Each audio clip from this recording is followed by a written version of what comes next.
جی عزیز طلباء کرام، قرآن کریم ہماری زندگی اور ہماری محنت کا میدان ہے۔ یہ مدارس، یہ مکاتب، یہ جامعات انا نحن نزلنا الذکر وانا لہ لحافظون کے لیے ہے۔ جو بچے عربی اول دوم سوم پڑھتے ہیں ان سے میری ایک التماس ہے، ایک درخواست ہے کہ وہ روزانہ کم سے کم آدھا گھنٹہ قرآن شریف کھول کر صرف اس میں صیغے تلاش کرے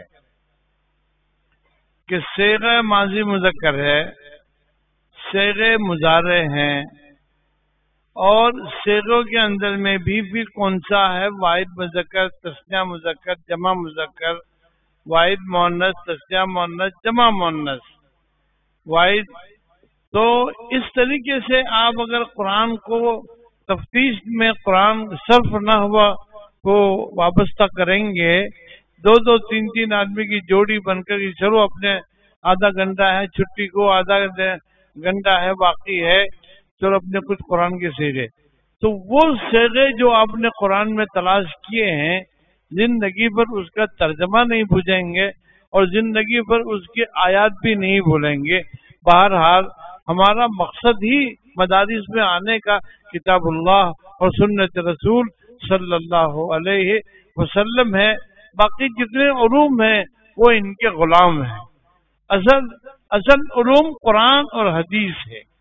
اور قرآن اور حدیث کے حل کے لیے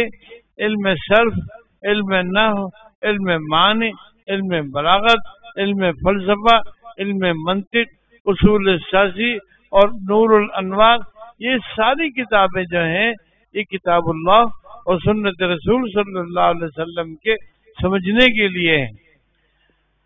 ہمارا ذوق قرآن کا بننا چاہیے۔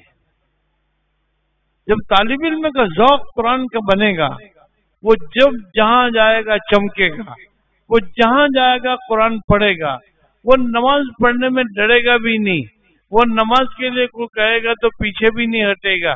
لیکن اگر ایک آدمی قرآن کے ساتھ ہی نہیں وابستہ ہے تو حافظ قرآن ہونے کے بعد بھی اس کو کہا جائے کہ فجر کی نماز پڑھائیے تو وہ کہے گا میں ابھی آتا ہوں استنجا کر کر، نہیں وہ آتا نہیں، وہ گیا، وہ چلا ہی جاتا ہے۔ لہذا طالب علم کو عربی اول سے ہی قرآن کے ساتھ وابستہ رہنا چاہیے، لائن سے۔